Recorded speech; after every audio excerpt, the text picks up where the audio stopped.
Buenas tardes, bienvenidos a este nuevo programa. Hoy queremos hacer una tertulia porque ya saben que estamos comenzando a abrir las puertas de nuestras casas y la sociedad comienza tímidamente a asomar a las calles. Pero las calles, cuando se van ocupando, ya no tienen los mismos relatos, las mismas estéticas, las mismas costumbres, y es ahí donde queremos hoy, en este lenguaje audiovisual que siempre se ha fijado en lo que no veíamos o en las personas que no tienen voz, hablamos del género documental. Mi nombre es Jesús Hernández, en las redes nos acompaña la infatigable Ima Contreras y nos acompaña dirigiendo el programa Mercedes Ruiz. Como decíamos, en este programa queremos dar unas pinceladas sobre todo lo que se puede visitar en las redes, en múltiples repertorios que están abiertos y desde años en las redes. Queremos abordar la dirección documental y las 3 direcciones comprometidas con mostrar temas muy necesarios. Traeremos en esta ocasión, y están con nosotros acompañándonos, a Isabel Ocampo, que nos hablará de su manera de apoyar la reflexión y la información con un tema necesario, Serás hombre. Carlota Nelson nos traerá cómo el rigor científico apoya la educación, que tanta falta hace, como desde el comienzo de la vida y su influencia en el desarrollo del cerebro. Y por último, tenemos con nosotros también a Pablo de la Chica, con la cara oculta del mundo del fútbol, con The Other Kids. Mercedes, si te parece, comienza la ronda de preguntas. Pues me parece, y además tenemos la enorme suerte de tener a 3 valientes, hombres y mujeres, estéticamente mezclados los géneros, y éticamente bellos porque cuando podían haber hecho otro tipo de documental, otro tipo de película, otro tipo de apuesta por el lenguaje audiovisual, fueron valientes. Entonces vamos a empezar por Isabel, que además con tu última historia del Goya nos tienes a todos emocionados. Entonces, alguien con Goya y sabes que yo siempre te digo, qué pena que no se lleve Serás hombre a donde tiene que llegar. Entonces, a mí me gustaría, en este tiempo en que los profes estamos entrando en las casas, a veces no vemos la realidad que hay al otro lado de la pantalla.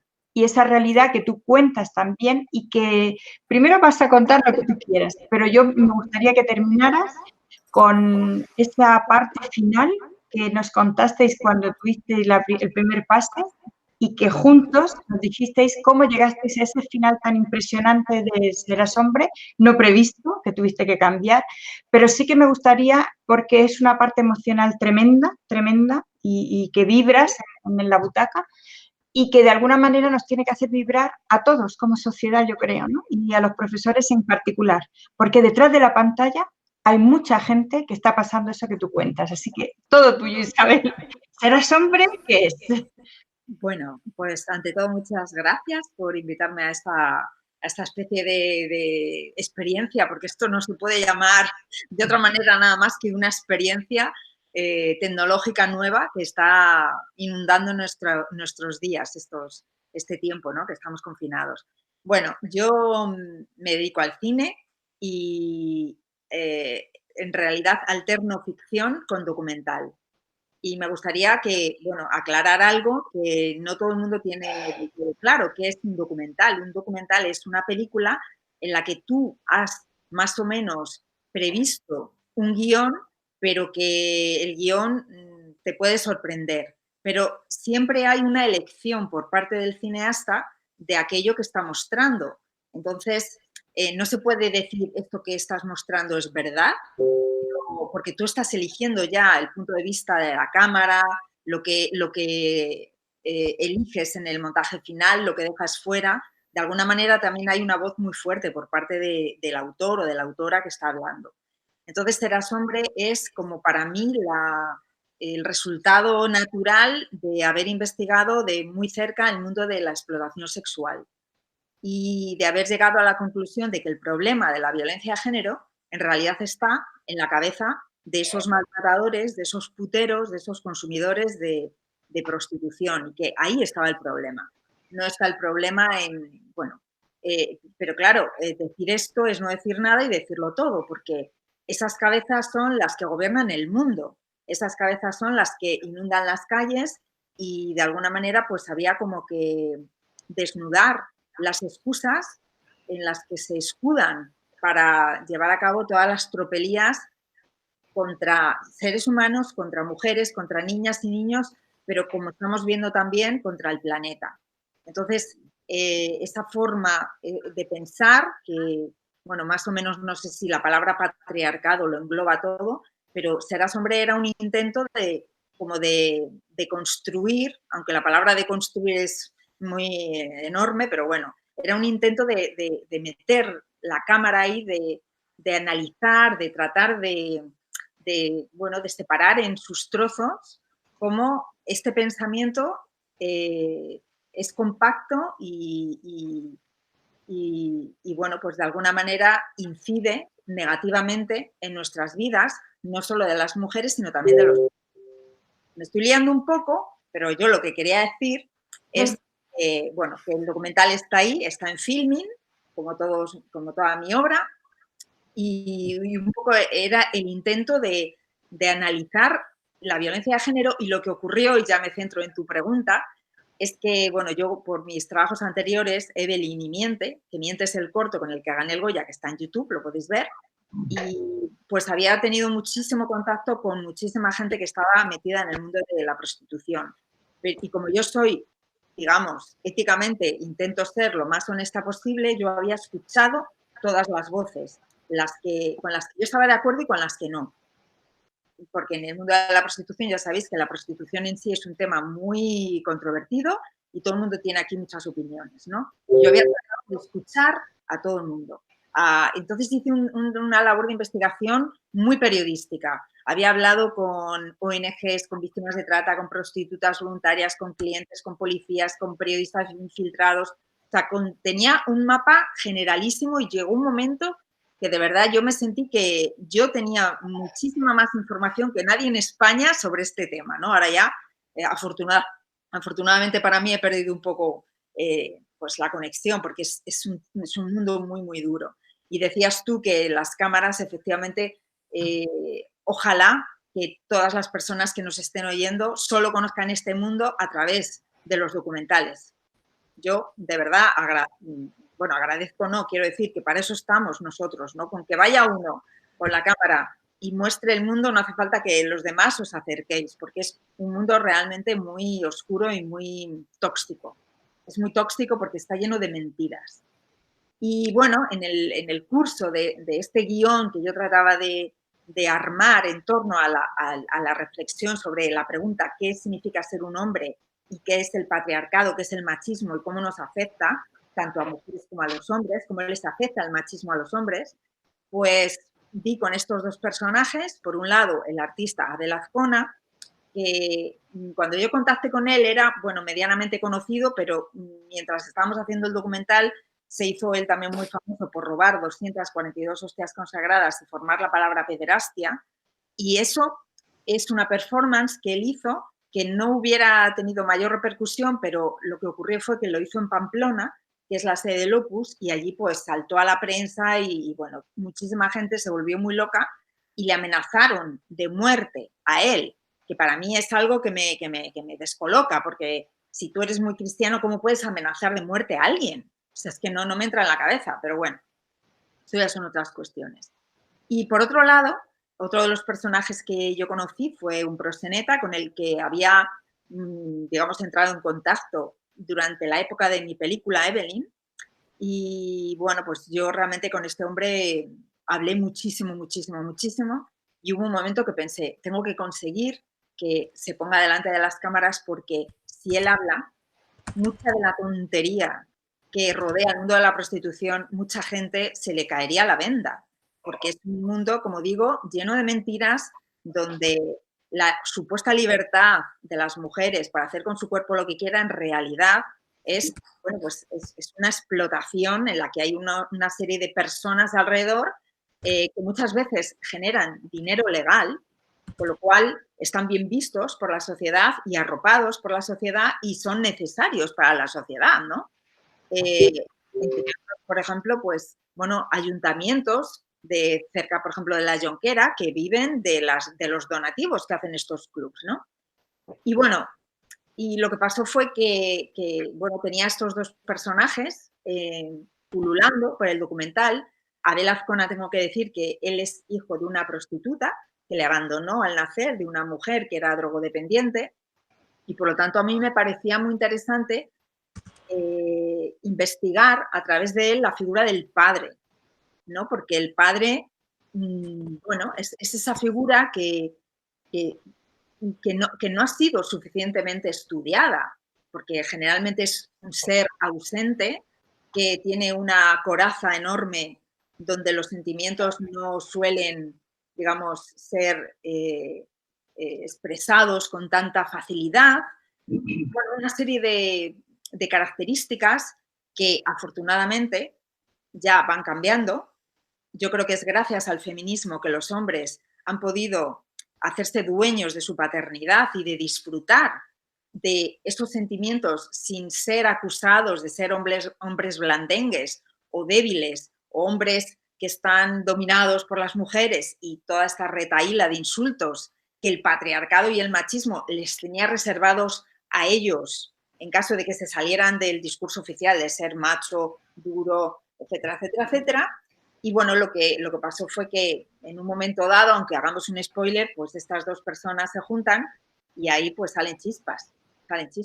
Déjalo ahí, porque ese final, con ese spoiler, no llegarán a entenderlo si no lo ven.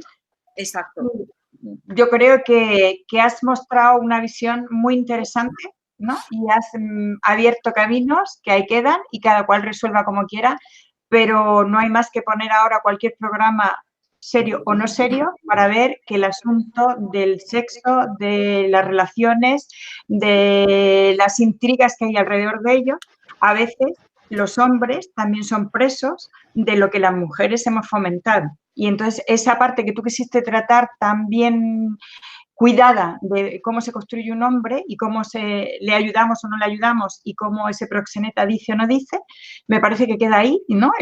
Ya les hemos creado las ganas de querer saber. Y eso habla mucho de sentimientos, de emociones, de ese niño que nace y que es abandonado. Entonces, Carlota tiene el documental que hay que ver, y lo del documental de Carlota ya está muy documentado, que ya lo hemos trabajado. Pero a mí me encantaría que Carlota nos hable de lo que le ha supuesto esa parte por la que nos conocemos los tres, el ir acompañándonos hasta que se nos cortó, porque además se nos cortó justo el día que Madrid había cerrado, estábamos en Segovia estaba abierto y yo hablé de esto cuando estábamos en la facultad y les dije, mirad, a los supermercados, era justo el día de los supermercados, el gobierno no tiene nada que ver con que vayas o no vayas, ¿por qué los hemos ocupado y por qué hemos hecho esta manera de comportarnos? Y entonces, en ese lenguaje que nos parece tan lejano, ¿no? De aquella primera vez en que Madrid se vio vaciar los supermercados y en Segovia no, que estábamos allí en Segovia, ese viaje que tú has tenido, Carlota, desde entonces y lo que te ha ido produciendo ahora esta sensación del cerebro, de la manera en que nos han culturizado, de la manera en la que estamos, con todo lo que tú has investigado, porque Carlota y yo llevábamos una tournée y habíamos estado en la Facultad de Sevilla, habíamos estado en la de la comunicación, hemos estado en un máster con gente de empresa, en un cole, bueno, estábamos haciendo cosas, incluso la presentación oficial del documental aquí en Madrid. ¿Qué sensación te ha quedado en esta ruptura tan brutal, de repente de estar tocando físicamente a la gente que ve que se emociona, que nos habla, que nos cuenta, que le parece que el documental es necesario y de repente, ¡pum!, todo se queda en virtual, pero absolutamente necesario? ¿Qué está pasando incluso con estas escuelas infantiles que han quedado en el ERTE rápidamente y que han quedado fuera de servicio? No se habla de ellas. ¿Qué te ha pasado en este tiempo, Carlota?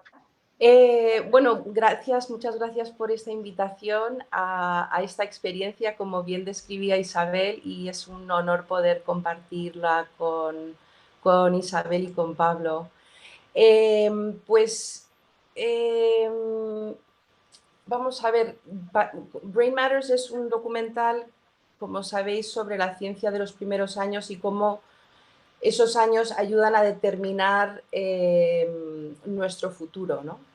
Entonces, en respuesta al COVID-19 hemos estado muy activos porque los niños resulta que son las grandes víctimas invisibles de esta crisis, ¿no? Muchos de sus derechos están siendo afectados, no tanto por la pandemia en sí, sino por las consecuencias de las medidas, ¿no? Pero sobre todo el estrés, el miedo, la dificultad en lo socioemocional, en el ámbito de la educación. Y para mí la tragedia de esta crisis es que vamos a dejar a muchos niños atrás.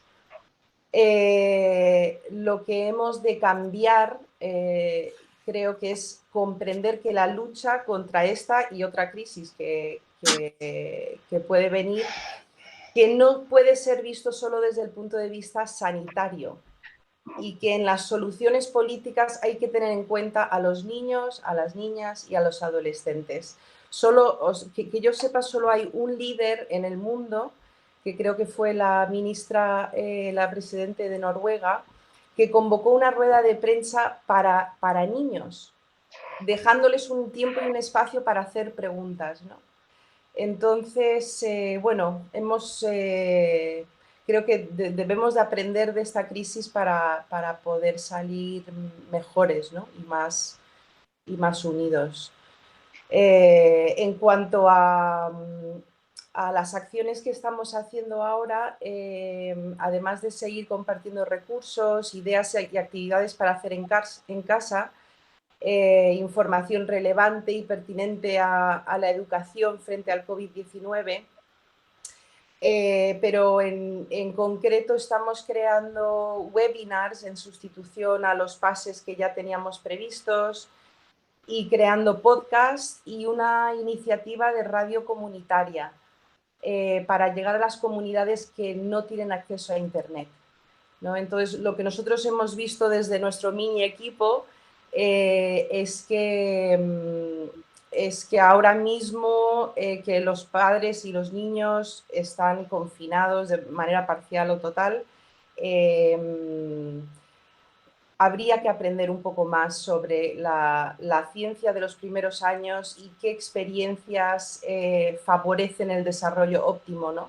Para luego también evitar esos machismos y esos problemas también muy trágicos que ha contado Isabel en su documental. Y de todas las experiencias que tuvimos, me gustaría que pusieras ahora en pantalla, ya que tenemos esta oportunidad, por aquello de abrir futuro, ¿qué sensación tuviste cuando estuvimos en el cole pequeño, de una localidad pequeña de Madrid, como podíamos haber estado de una escuela rural, con los niños? ¿Qué te sorprendió cuando vieron un pequeño trozo? Inmediatamente la reacción que tuvieron, ¿cuál fue? Bueno, o sea, uno como director no siempre tiene la oportunidad de ser testigo directo de las reacciones de su público, ¿no? A no ser que sea un estreno o un pase privado. Y estos encuentros que he ido de tu mano a la facultad, a colegios en la España rural, en diferentes entornos, me ha permitido ver no solo cómo responden diferentes públicos, sino que ha descubierto nuevos públicos objetivos, que no estaban ni en los planes ni en la estrategia nuestra, porque nuestros públicos objetivos eran padres, educadores y legisladores. Pero gracias a estos encuentros y sobre todo el que mencionas tú, Mercedes, hemos comenzado a incluir a niños, algo más mayores, ¿no? Abuelos, profesionales, empresas. El momento del que habla Mercedes es un momento en el que les pasamos una pieza muy corta de 1 minuto que habla del control de las emociones y cómo manejar y cómo ayudar a controlar las emociones en los más pequeños.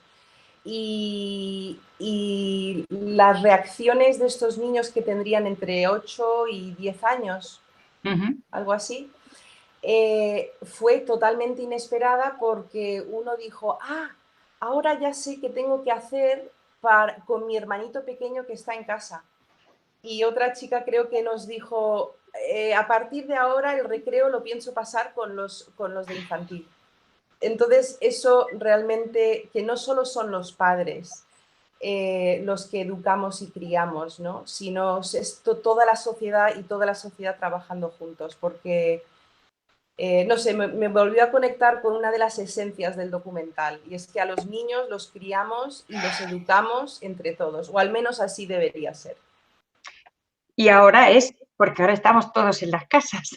Entonces ahora te voy a pasar a Jesús, a ti el testigo, para que le preguntes a Pablo, porque Pablo tiene mucho que ver con los recreos, con esas discusiones que hay normalmente en el patio de recreo con el balón, y como tú tienes que resolverlo todos los días como vicedirector del instituto, te dejo que tú le preguntes, además que conociste el documental, pero sobre todo ese conflicto que incluso está saliendo ahora en los telediarios alrededor de la pelota de fútbol. Así que Jesús, es tu turno.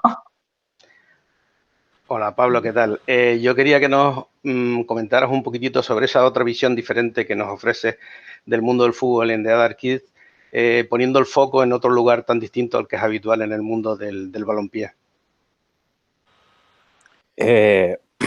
Bueno, cuando nosotros partimos de la idea de rodar el documental de The Other Kid, teníamos una idea lejana, ¿no? Porque era una pequeña nota de prensa en un periódico deportivo que hablaba sobre niños soldado y fútbol en el norte de Uganda, en la zona de Gulu, en una zona bastante complicada, en la etapa del Señor de la Guerra.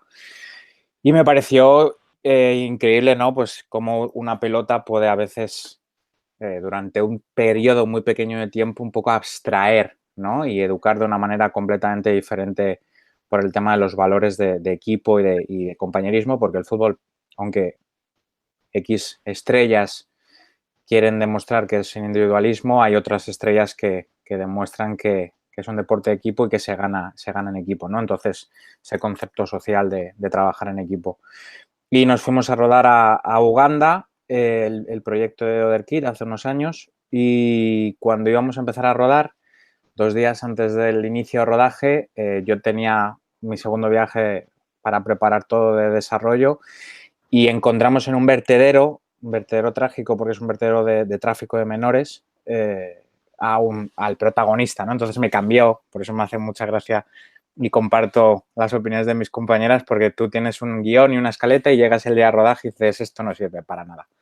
Y luego explícaselo tú eso a tu equipo técnico porque se vuelven un poco locos, ¿no? Les haces viajar 5.000 kilómetros y le dices, vale, todo lo que os conté ayer no va a ser así, vamos a hacer otra cosa. Y encontramos a un chaval de 5 años que gracias al fútbol sobrevivía. Su madre la había echado de casa con 3 y gracias al fútbol había podido entrar en un colegio y toda su educación dependía de una beca deportiva. O sea, todo su bagaje educativo dependía de que él siguiese metiendo goles para el equipo del colegio. Y era algo como que me estalló la cabeza de entender la importancia en muchos otros países, sobre todo países a los que consideramos tercermundistas, de la importancia del deporte como imagen. Y ahí encontramos a Regan, que es todo un chaval que sigo teniendo contacto con él, que hablo casi todos los meses con él, ¿no? Es puro corazón de cómo esa pelota le consiguió renovar constantemente la beca deportiva. Y pude unir el centro de Uganda con el norte de Uganda, con los chavales de los diferentes equipos de fútbol para contar un poco el complejo que hay, ¿no? Y era muy bonito que tuviesen ellos de referencia a los grandes futbolistas europeos y justamente era la etapa en la que España estaba ganando todo, entonces España está en boca de todos, era maravilloso hablar de deporte. Tengo una anécdota un poco rara, ¿no? Porque nosotros solo rodamos bueno, el equipo me ha pedido este año que pare, pero nosotros solo rodamos en zonas bastante complicadas, porque yo vengo de hacer Congo y Medellín con niños sicarios también, por eso no he dicho nada de mis siguientes proyectos. Y tuvimos una anécdota muy tonta porque en el sur norte de Uganda con Sur Sudán, tuvimos un pequeño problema con una facción de Al-Qaeda y todo se resolvió porque yo un día antes había hecho en un periódico deportivo de tirada nacional, que era el Daily Monitor, que tira muy grande allí, un reportaje y iba con la camiseta de España. Entonces se me reconoció porque iba con la camiseta de España pero durante un rato estuvimos apuntados con las Kalashnikovs de rodillas en mitad de la nada y te quedas diciendo qué cosa más absurda que una camiseta de España y una entrevista en un periódico deportivo me acaba de ser el salvoconducto, porque ni la embajada ni nadie estaba respondiendo a las llamadas ese día. Y te quedas diciendo, bueno, pues el deporte tiene un lado terrible, oculto y egocéntrico que puede ser muy malo, y por el otro lado puede ser muy bueno. Entonces nosotros cogimos ese lado, intentamos sacar el lado positivo a las cosas, y yo, que tengo un bagaje deportivo de haber jugado a un fútbol semiprofesional hasta que me lesioné, pues empecé a levantar el teléfono a mis colegas, a mis compañeros, y bueno, pues ahí entró Torres, entró Ramos, entró Mata, Del Bosque, Yaya. Empezó a moverse todo el complejo UEFA y FIFA, que te miran con lupa porque no puedes hablar de fútbol si no pasa por ellos, y todo el mundo aprobó el proyecto. Entonces, ver a los grandes deportistas españoles que habían ganado todo y decirte, no, aquí lo importante es el fútbol base, el compañerismo y no ese espíritu español que de esos primeros títulos, pues creo que fue lo que unió un poco el mundo de Reagan y de Papira con esas estrellas, ¿no? Volver a ser niños, ese patio y colegio, ese balón, y creo que era un poco lo que ha funcionado luego en los pases educativos y en todos los festivales. Fijaros en un momento qué visión más bonita se está creando, ¿verdad?, en la sociedad, porque esa idea de tribu que educamos todos, ahora, cuando encontramos el contacto piel a piel, que siempre digo, y nos conocemos más de cerca, estás poniéndonos en plan humano a esas figuras del fútbol, o estamos encontrando esa otra cara de ese hombre que despreciaríamos porque es un proxeneta socialmente, pero que luego, cuando lo conoces, entiendes o tratas de entender o tratas de buscar sus razones y sus porqués. Descubres al niño que le han abandonado, descubres, como dice Carlota, qué podemos hacer como sociedad, porque nazcas en un sitio vas a estar ya siempre marginal, o qué es lo que pasaría. Bueno, entonces esta primera parte, que estuve como más seria y hemos entrado en ver que el documental hace falta y nos hace mucha falta ahora. Jesús, te toca preguntar por el segundo proyecto. Vamos a darle la cara B de la moneda. A ver, teníamos este primero que está muy de actualidad, pero ¿qué tienen ahí detrás? Así que Jesús, Carlota, para ti. ¿Qué tal, Carlota? En tu otro documental, Anclados, que estuvo nominado para los Goya, tratabas de alguna manera la situación en la que estamos viviendo, ¿no? El confinamiento y el aislamiento. Si tuvieras que hablar de este confinamiento actual y de sentimientos, ¿qué nos dirías? Bueno, es interesante pensar en los paralelismos de Anclados con el confinamiento actual. La verdad es que hasta que no me preguntaste no había caído.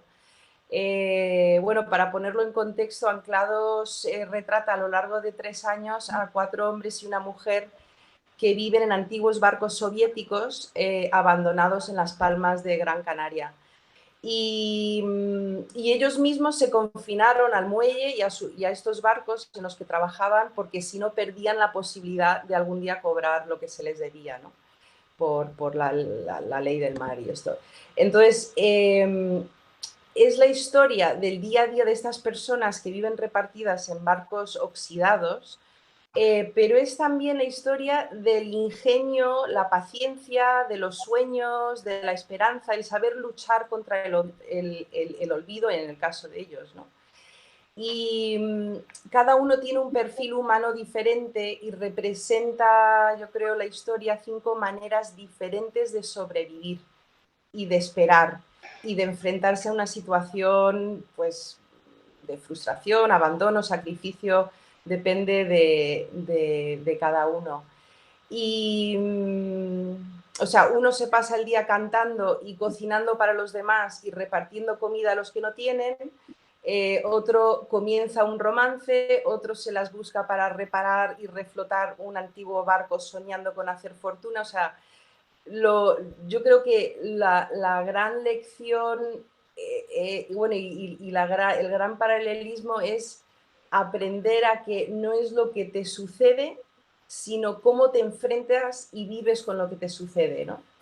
Y creo que las crisis sacan lo mejor y lo peor del ser humano, y realmente depende de nosotros mismos, de cómo gestionamos este encierro, ¿no? No preferimos quedarnos con la crítica y la división y y la pelea o nos dedicamos a leer, a cultivar, a compartir, a apoyar a tu vecino o no sé, creo que esa es el gran paralelismo, ¿no? Es aprender no lo que te sucede, sino lo que haces tú con lo que te sucede. Y eso une perfectamente con mi pregunta, ¿sabes? Con lo que disfrutamos las dos cuando nos encontramos con Piratas y Libélulas. Pero es que además, fíjate lo que es la vida, Carlota ha estado con un profesor que conoce y ha sido profesor también de las 3.000 viviendas y demás este año cuando estuvimos en la Semana Europea de la Robótica en Sevilla. Es un profesor que colabora mucho con nosotros, sí que está ahí. El programa del Día del Libro estaba Nando López hablando precisamente de todo este tema, ¿no? Del teatro y cómo el teatro le salvó y le ayudó y le vino fenomenal porque una profe de instituto le hizo. Entonces, me encantaría que dijeras tu experiencia de meterte en una zona donde se supone que es imposible la educación, que están predestinados, como diría Carlota, de esos que ya nacieron para ser marginales, y qué mirada con tu cámara tan respetuosa y tan bonita. Entonces, ¿tú cómo te sentiste ahí? Y si tú ahora al final dirías, pues la educación pública vale, por lo menos con que salve a uno ya es algo, ¿no? Pero tuviste mucho más. Entonces, ¿qué te pasó con Piratas y Libélulas exactamente desde dentro, desde tu cámara, desde el otro lado mirando? Bueno, pues Piratas y Libélulas fue también una experiencia maravillosa que me permitió meterme en un lugar pues que nunca jamás... Bueno, yo durante un año iba a Sevilla y yo no conocía Sevilla, solo conocía las 3.000. Y de verdad que fue una... bueno, yo conocí a Mati, a la profesora, en un encuentro que organizó la Universidad de Salamanca, y entonces ella me habló de sus chavales, que eran niños que hacían teatro, que eran algunos payos, otros gitanos, y que a través del teatro eso era como un arma de empoderamiento, un arma de que, bueno, de que es un trabajo en equipo, de que tenían que memorizar, no sé, de todas las cosas buenas que les traía a ellos el teatro. Y yo me enamoré de esto que me estaba contando, de esta historia. Cogí una cámara y me planté allí. Y entonces ya fue el flechazo total. Y mi intención era seguir a este grupo de teatro desde que montan la obra, que iban a montar una versión suya de Romeo y Julieta, hasta que llegaban al Festival de Almagro. Pero lo que pasó fue también de nuevo que se cruzó la realidad y de una manera dramática, y al final termina siendo una forma también de reflexionar sobre el origen de la violencia, que para mí es algo como me perturba tanto, porque yo soy muy tranquila, la violencia y la agresividad es un tema que es recurrente, ¿no? Pero la experiencia de aquel grupo de profesores, de cómo en un instituto que estaba plantado en un barrio muy conflictivo, que no iba nadie a clase. Al principio tenían 4 alumnos por clase. Cómo poco a poco, entre todo el claustro de profesores, se ponen a detectar los problemas y cómo logran que el instituto sea un lugar donde todos los chavales van con las clases rebosantes y encima haciendo experiencias que de alguna manera son exitosas, pues es un mérito que, claro, tiene los profesores. Y estaba yo recordando ahora cómo lo consiguieron. Pues una de las cosas que el director de entonces tenía súper claro es que el instituto tenía que ser un espacio seguro. Y para eso necesitaba un guardia de seguridad. Y fue un drama eso, porque el Ministerio de Educación no tiene partidas para dedicarlas a contratar a un guardia de seguridad. Es que no. Y entonces, pues, insistieron hasta que lo lograron y contrataron ¿a quién? Contrataron de guardia de seguridad pues a uno de los patriarcas gitanos más respetados de las 3.000. Y entonces era muy gracioso porque, claro, tenía a todos los chavales, o sea, se daba una doble noción de autoridad. Por un lado, la autoridad gitana, que era un viejo, y entonces ellos a los viejos les tienen respeto porque son viejos, y así te lo dice. Y luego, aparte, que él era muy gracioso porque él les daba collejas en caso de que... la autoridad de los, digamos, de los profesores. El segundo paso fue la limpieza, porque tenían que lograr que el instituto estuviera súper limpio y que allí nadie tirara un papel al suelo. ¿Cómo lo hicieron? Pues, o sea, es que cuento estas pequeñas anécdotas porque son casos de creatividad de los profesores.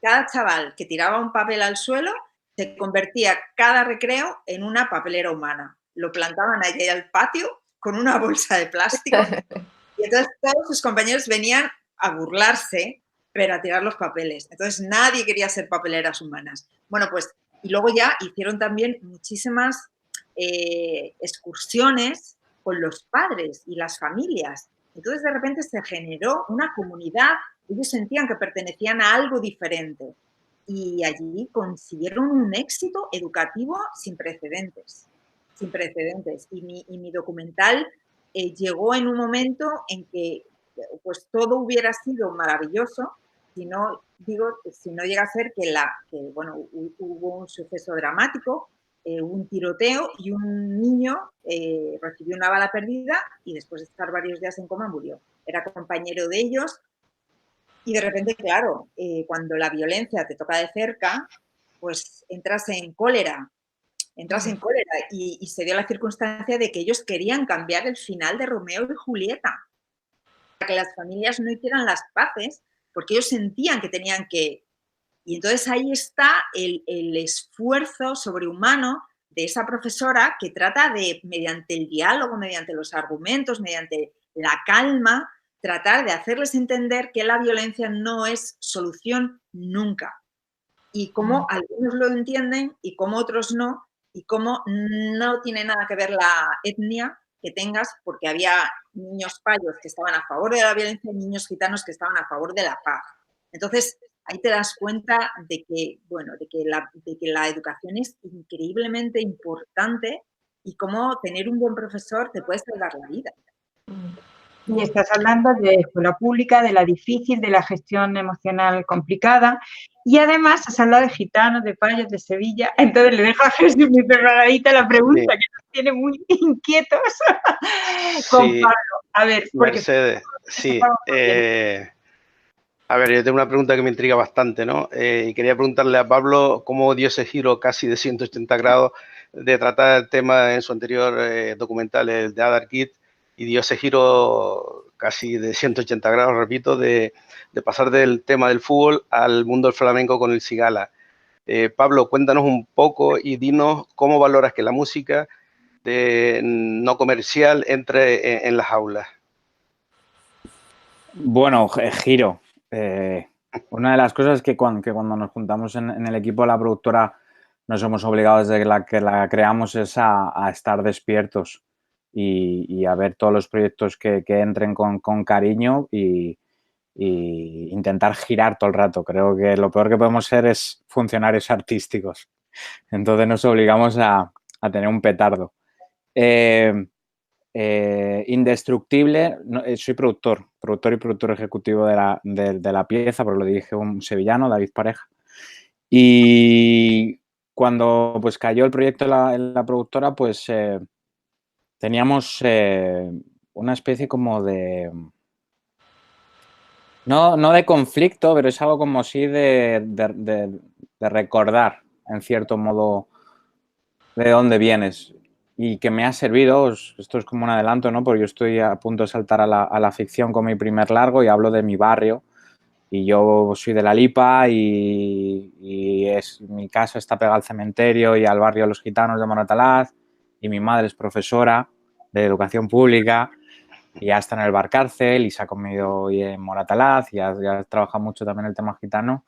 Y había algo en la música, en lo que planteaba Diego con Indestructible, que había dos cosas que eran muy bonitas. Una era la promesa a su mujer que murió de cáncer y fusionar, que era algo que a nosotros nos parecía brutal, ¿no? Se nos juntaban dos mundos en la productora, que era el lado latinoamericano, que nos tanto amamos nosotros, por eso producimos tanto con Colombia, y el lado español.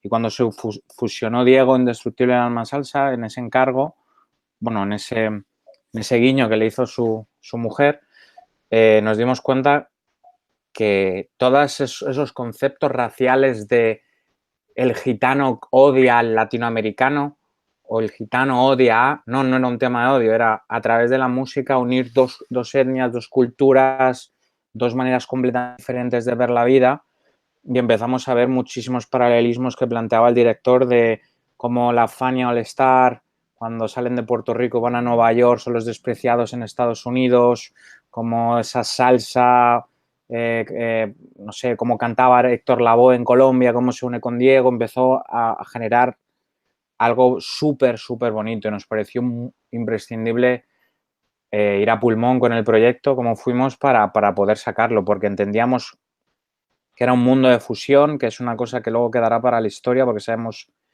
el recorrido complicado que es el documental y más el documental musical que ya hemos hecho 2 y creemos que va a ser complicado que hagamos un tercero, pero el dejar, ¿no? Dejar esos 2 mundos fusionados y cuando de repente ves a alguien que se le va a los pies, que dices, estoy escuchando a Diego, pero luego puedo escuchar una salsa de Héctor Lavoe, o puedo escuchar la Fania, o puedo escuchar el Ratón en diferentes versiones y ver cómo también los niños se expresan a través de la música, que es muy bueno, ¿no? Y también dejar a los niños decir que creo que es algo necesario, ¿no? El apretar a veces al ministerio para decirle no perdamos de vista la educación musical, el cine, ¿no? Esta pelea que tanto hemos tenido con lo de cine y educación, para dejar a los niños, ¿no? Porque dentro de esta libertad cultural van a ser niños bastante más libres.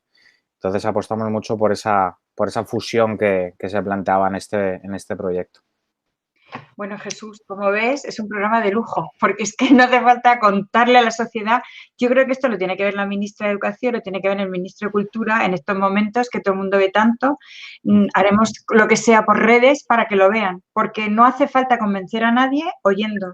Se ve, se toca, porque es necesario que estemos juntos, la tribu, educando desde un punto de vista científico, desde un punto de vista de temas sociales, desde las artes, desde el fútbol, desde el recreo, pero yo creo que lo que nos faltan ahora, como dice José Luis Castillo, que va a entrar dentro de un rato, hasta el 14 de marzo los relatos que teníamos eran los que eran, pero a partir del 14 de marzo nos hemos quedado sin relatos. Cuando abramos la puerta a la calle, de hecho, los que ya han salido, sabéis que hay niños que les da miedo y no quieren salir, padres con precaución que no quieren sacar a los niños, niños que salen y que cumplen todas las normas y van súper eleccionados de, bueno, me voy a poner guante, voy a hacer y otros que no lo han cumplido. La tribu ahora somos todos. Ahora ya no valen excusas ni porcentajes, como dice José Luis. Entonces, ¿qué te parece, Jesús, si les pedimos que nos ayuden a cómo podríamos hacer nosotros esos nuevos relatos desde casa? Porque el documental está en vivo y en directo. Todos los días en casa tenemos una historia que contar, algo que decir para la posteridad, como muy bien has dicho, Pablo, porque quedará para luego. Entonces, Jesús, ¿qué les pediríamos? A ver, ¿qué les pediríamos? Bueno, vamos a pedirles un pequeño brico consejo para hacer un documental de confinamiento, desescalada en casa. ¿Qué consejos les darían a nuestros televidentes? Vamos a casa, la familia, vamos a estar en casa. Pablo, te toca. Pablo. ¿Qué briconsejo? Voy a dar un briconsejo que creo que lo he dado en todas las charlas que he dado, pues las que he dado con vosotros en coles, o las que he dado en festivales, o la que he dado fuera también en Latinoamérica o en Asia. Y es cuando la gente nos pregunta qué guay, ¿no? Documentalistas, hacéis cine y viajáis por el mundo y contáis historias, y nosotros sobre todo que hacemos historias en sitios de conflicto, es muy, muy, muy importante estar atento a lo que está pasando en tu barrio. Y no solo en tu barrio, en tu calle y en tu bloque. Y sobre todo en tu bloque, en tu vecino y en tu familia. Y poder tener ese primer punto de vista reflexivo y crítico en donde pones la cámara. Y creo que hay a veces que te tienes que distanciar mucho para darte cuenta de lo que te está pasando de cerca. Pero yo que no he tenido la oportunidad de ser tan crítico cuando era joven, porque era un bala perdida, creo que en cierto modo ahora es importante poder preguntarle a tu vecino cómo lo está viviendo y en cierto modo estás creando una especie de vínculo con tu vecino de preguntarle qué está pasando, preguntarle a tu compañero de clase qué está pasando, a tu profesor qué está pasando y cómo lo están viviendo, ¿no? Para que un poco a poco van creando un primer anillo de experiencias para poder crear dentro de un entorno que ellos conocen un propio proyecto. Y creo que eso luego se puede ir escalando. Creo que es importante tener no lo que piensa en otro país, lo que está pasando a nivel político, que creo que son cosas en macro y es un puzzle muy complicado, pero creo que, ¿no?, que está pasando en tu familia, con tus amigos, con tus profesores, con tu entorno más privado, e intentar, pues ahora tienen móviles que graban en calidad súper buena, pues intentar hacer entrevistas. Yo creo que sería algo bonito también para el futuro, ¿no? Porque creo que hemos visto todos muchos memes, ¿no? De cuando dentro de 50 años preguntemos qué estábamos haciendo en la cuarentena, pues habrá que verlo. Pues acabas de dar una pincelada que se me ha ocurrido al oírte. Estamos hablando mucho de los niños y del alumno, pero no estamos hablando de los profesores. Y si hablamos, hablamos para mal. Fíjate qué bonito si los propios alumnos fueran los que dieran voz a los profesores ahora, cambiando el papel. Una posibilidad que se queda ahí. Carlota, ¿tú qué dirías de bricoconsejo? A ver, ese cerebro. Bueno, yo, estando de acuerdo con todo lo que ha dicho Pablo, yo voy a ir a algo como más, no sé, más rudimentario, que es que la gente cuando filme cuando grabe con su móvil, lo ponga en horizontal. Muy buen bricoconsejo. Y luego otra cosa que a mí me pasó, la verdad es que el otro día haciendo una entrevista, ponlo en modo avión por si te entra un mensaje o una notificación. Y los móviles inteligentes, o sea, los teléfonos inteligentes no graban bien en la oscuridad. Entonces, a no ser que quieras esa textura, asegúrate de tener pues luz natural o luz. Y luego un último consejo, se estabiliza el móvil para evitar esos movimientos bruscos, y lo puedes hacer poniendo los codos así como bien apretados contra el cuerpo o apoyarte contra una pared. Y bueno, yo creo que esos son unos bricoconsejos que lanzo ahí. Me han parecido a la gente a filmar. Muy bueno.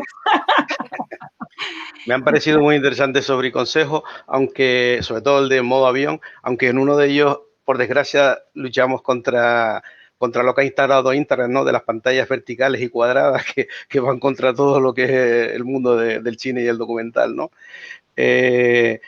Por último, ¿nos ofreces tu briconsejo, Isabel? Pues yo me voy a sumar a la parte, digamos, tan multidisciplinar, ¿no? O sea, yo a ese consejo de rodar en horizontal voy a añadir otro, y es limpiar la cámara antes. Absolutamente. O difuminado y no sabemos qué es, mierda acumulada. Entonces hay que limpiar bien el objetivo y luego hay que poner cola antes y después de cada plano. Y yo lo que animo es a que os hagáis un guión de algo tan sencillo como es un día en el confinamiento. Desde que te levantas hasta que te acuestas, haz planos, haz entrevistas, y luego pues tienes, y deja cola al principio y al final de cada plano. ¿Vale? Pero dilo que es la cola, porque eso es un bricoconsejo a media. Termina. Eso iba. La cola es que tú le das a grabar, deja un par de segundos antes de que empiece la persona a hablar o tú, y cuando haya terminado de hablar no cortes enseguida, deja también 1 segundo o 2 segundos, que eso te va a venir muy bien siempre. Así que, pero sí que es verdad lo que decía Pablo, y es que no hace falta irse muy lejos, sino que lo que está pasando en tu casa es algo muy, muy, muy interesante. Lo que pasa es que tú no eres capaz de ver lo interesante que es porque estás sumergido ahí. Pero realmente lo más interesante de todo es tu propia realidad. Y bueno, y la verdad es que hacernos entrevistas y reflejar el estado de ánimo tan cambiante que estamos algunas personas que están pasando, es algo muy interesante. La pregunta ¿cómo te sientes? Si consigues que el entrevistado diga la verdad, ese momento de verdad es maravilloso. Y otro briconsejo, que esto es una frase de un documentalista muy famoso que dijo: en realidad los documentales son las pausas y los silencios. O sea, no rellenéis los silencios cuando hagáis una entrevista, dejar que el entrevistado hable. Y ahora se me ocurre ya la maldad última, después de oíros. ¿Qué pasaría si alguien se anima a hacer su documental, su mini documental, obviamente, de su día o algo? ¿Os los podemos hacer llegar para que vosotros los veáis? Claro. Por supuesto. Claro. Le podemos dar al dedo en Twitter y decir, aquí estamos los bricoconsejos, han salido esto. Os comprometéis a darle luego lo he visto, me gusta, no me gusta, lo que pase. A lo mejor no lo hace nadie, pero imaginaros que empieza la gente a animarse y que creamos una línea en Twitter que sea los bricoconsejos del documental. Por supuesto. Sí, claro. Muy bien, pues por mi parte solo daros muchísimas las gracias, no solo por hoy, sino por todo lo que estáis aportando desde hace tanto tiempo ya en este proyecto de cine y educación, que en el mundo del documental yo creo que ahora tiene tanto que decir en el alumno productor, no solo consumidor, que queremos que lo consuma, evidentemente, por eso estamos hablando de buenos documentales como los vuestros, y les decimos que se vayan a verlo, claro, que rápidamente lo busquen, vayan a la plataforma y lo vean, sino también el alumno productor. Creemos que ahora cualquier persona en su casa, en familia, por él mismo, por su salud mental, debería contar su historia, porque además le gustará verla porque esto va para largo y va a tener una perspectiva después donde se fue construyendo, con quién se fue construyendo, cómo se fue construyendo, y eso antes no teníamos la oportunidad, el que tenía la cámara, teníamos que revelar, pero ahora está en nuestras manos lo que habéis dicho los tres. No busques fuera lo que tienes dentro. Pon los bricoconsejos del profesional que te ha dicho limpia la cámara, túmbala, pon no sé qué, pero cuenta algo. Cuenta a la gente que tienes cerca, que está tu abuelo, que está tu padre, que está tu madre, que está tu profesor. Dale otra mirada a tu profesor, dale otra distancia, no solo los deberes o no que te mandan o que te dejan de mandar. Y si os parece, dejamos un último mensaje ya rápido de despedida, que es el pacto al diálogo, porque yo os conozco a los tres y sé que sois muy por el pacto al diálogo. ¿Qué llamada haríais a la tribu que educa para que hagamos ese pacto al diálogo? Carlota. Pacto. Yo creo que ahora se requiere mucho escuchar, aprender, empatía, respeto y a querer no volver a lo de antes, sino volver mejores y, no sé, y más inteligentes y más sensibles, ¿no? Con todos. Isabel. Yo creo que estamos pasando un momento que nos va a predisponer de una manera muy aguda a ser receptivos a todo tipo de mensajes, ¿no? Y a todo tipo, sobre todo, de reflexión, de entender qué nos está pasando y por qué hemos llegado a donde hemos llegado. Entonces, yo creo que es absolutamente necesario que dialoguemos, que aprendamos a escuchar y que apaguemos los mensajes tóxicos y a las personas tóxicas ahora más que nunca. O sea, tenemos que hacer una depuración de amigos, de, no sé, de contenidos que te entran a través de las pantallas. Hay que hacer limpieza. Igual que hemos limpiado las casas, ahora toca limpiar el resto de nuestras dimensiones. Pablo. Complicado. Hablar de pactos en estos momentos suena pesado.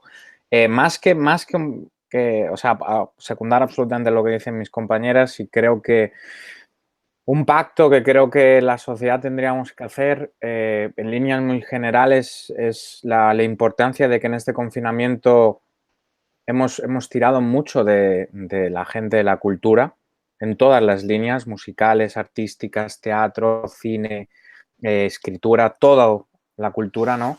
Y tener esa conciencia de que esas obras artísticas las han creado una serie de artistas a lo largo de los años anteriores, y que se siga apostando por el apoyo a la cultura. Creo que es muy importante lo que siempre hemos peleado, ¿no? En lo que es el cine y la educación, o lo que es, en cierto modo, cultura y educación. Vamos a necesitar, igualmente para el futuro, vamos a necesitar artistas que sigan siendo libres y pudiendo crear y pudiendo ser críticos con los diferentes puntos de vista, pero vamos a necesitar igualmente mucha educación, porque si esto vuelve dentro de unos años, vamos a necesitar doctores, investigadores y técnicos, ¿no? El futuro creo que está ahí, ¿no? En apoyar esos lazos entre la educación y la cultura. Pues muchísimas gracias, que nos despida ya. Bueno, darle las gracias a los tres, a Isabel, a Carlota y a Pablo, por esta charla tan interesante que han compartido con nosotros. Pues nada, hasta otra ocasión. Muchas gracias a todos. Muchas gracias. Pues nada. Gracias. Hasta ahora. Hasta luego.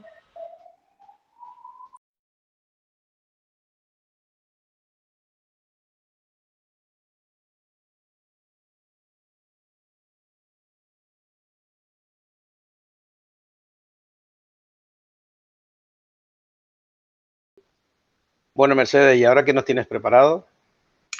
Pues mira, un inesperado, porque el domingo cuando salieron todas las familias que optaron por salir a la calle, sabes que hubo división de opiniones.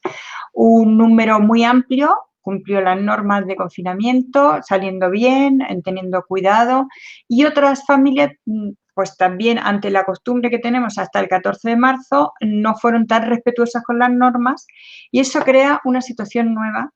Y José Luis Castillo, que ya lo conoces, que es un pensador de esos incisivo y que llega hasta el fondo, hizo una entrada en Facebook muy interesante, entonces no tenemos más remedio que llamarle, porque lo que hablamos el otro día de los planes de lectura, cuando dijimos que fueran estéticamente bellos, la ética de los planes de lectura, pues se lo comenté y dice, es que ahora la estética y la ética de este confinamiento no puede ir desescalando en la manera y en los relatos que tenemos de antes. Y dio ahí unas pinceladas bastante curiosas que yo creo que tenemos que retomar en la línea de lo que hemos estado hablando con el documental, porque el lenguaje, toda nuestra manera de comportarnos y toda nuestra cultura ya no es igual, tiene que cambiar. Por supuesto, podemos seguir siendo la vieja del visillo que salimos al balcón y gritamos al que está haciéndolo mal, o podemos ser aquel que sale al balcón y que ayuda a que ese ciudadano que necesitamos todos, sí o no lo necesitamos para que no nos contagie, para que no sea foco de infección o para que realmente no se vuelva a producir una situación que apuntan que va a producirse. Entonces vamos a llamar a José Luis, que seguro que nos trae una reflexión tan buena como la que nos hizo el domingo en Facebook y que recomiendo que todo el mundo vea. Adelante, José Luis. Bueno, hace unos días, al inicio del confinamiento, miraba la televisión y hacía bastante que no la veía. Quiero decir los canales generalistas, ¿no? Como muchas personas, pues me he mudado a la serie. Y entre tanto coronavirus había segmentos de anuncios. Yo los veía con la boca abierta porque todos se habían quedado antiguos. Ninguno significaba nada. Me di cuenta al volver también a las series que todas, sin excepción, me contaban cosas de un mundo que ya no era. Y de pronto pues me sentí huérfano de historias. No estaban las historias que me conectaban con el resto de la humanidad, las historias que me dijeran lo que estaba haciendo la gente, no estaban las historias que me conectaran conmigo mismo, ¿no? con una inspiración o con un rechazo, ¿no? para darme ideas de cómo hacer. Y claro, me fui en busca de historias a las redes sociales, obviamente, a escribir las mías y a alimentarme de las de gente que quiero y admiro. Pero no era el sitio, porque las redes sociales no son un espacio puramente humano. Las redes sociales comparten su lugar con bots bien manejados por agitadores que ya han demostrado que con un gran conocimiento de psicología pueden convertir en marionetas a millones, ¿no? Diciendo simples palabras clave, evocadoras, provocando cansancio emocional, en fin, técnicas psicológicas que dominan bien, ¿no? No, en las redes sociales no se iba a curar mi orfandad. Y el día que salieron los niños, me sentí más escaso que nunca de historias, ¿no? Porque me dio esa sensación de que somos principiantes, de que somos aprendices y de que no intentamos resolver una situación que desconocemos, que nunca hemos estado en ella, y la intentamos resolver con cosas que hacemos que nos han traído aquí. Haciendo lo mismo que nos ha traído aquí, no vamos a salir. Creo que es un momento muy bueno para preguntarnos por dónde están esas historias y cuáles son las preguntas a las que pueden responder esas historias, ¿no? ¿Cuáles son esas preguntas que nos pueden ayudar a darnos cuenta de que somos multitudes? No soy yo, no me refiero a multitudes de personas, sino que yo soy una multitud. Yo porto en mí una multitud y entre esas multitudes que porto, pues una de ellas me hace daño, bacterias, virus, uno de ellos lo llevo encima.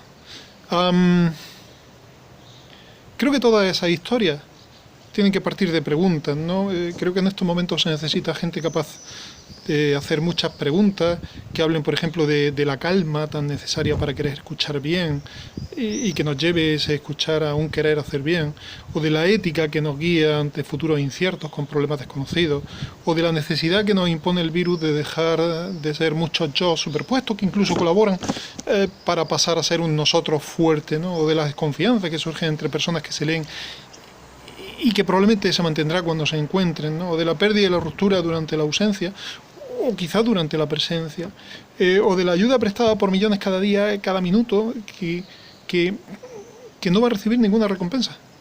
De cuidar, de dejarse cuidar, de cuidarse, de la edad, de la dificultad para encontrar la verdad, alguna verdad, o de los metros cuadrados, las veces que lo repetimos. Necesito historias. Bueno, Mercedes, vamos a ir despidiendo ya el programa de hoy, no sin antes invitarles al del próximo jueves, que traerá de STEM a STEAM y nos traerá la sorpresa de la inclusión y la tecnología. Antes de despedirnos, Jesús, no te puedes despedir sin 2 deberes hoy. Hoy tenemos 2 deberes. El primero ya ha salido y es qué vamos a hacer con ese relato, con ese documental. Hemos dejado abierta la posibilidad de que cada uno desde su casa nos haga un mini documental, limpiando la cámara, teniendo un guión, preguntando, haciendo una nueva forma de contar la vida que está viviendo ahora mismo, que nunca pensó, pero no la pensó el niño, no la pensó el padre, no la pensó el abuelo. No la pensó la abuela, no la pensó el vecino, no la pensó el policía, no la pensó... ¿Quién no la pensó así? ¿Y qué es lo que está haciendo? Así que emplazamos a quien quiera a poner en Cine y Educación o en Cero Oner su documental. Y la otra, que no se te olvide, que el profesor Potachov últimamente está sembrado en lo de antes y en lo nuevo. Así que vamos a traer una del pasado que no deja de ser plena actualidad. Con esa viñeta de Potachov, yo creo que ya se podría despedir, pero no se te olvide ponerla. Pues nada, lo dicho, Mercedes, lo dejamos con esta genial viñeta de Potachov. Hasta otro día. Gracias.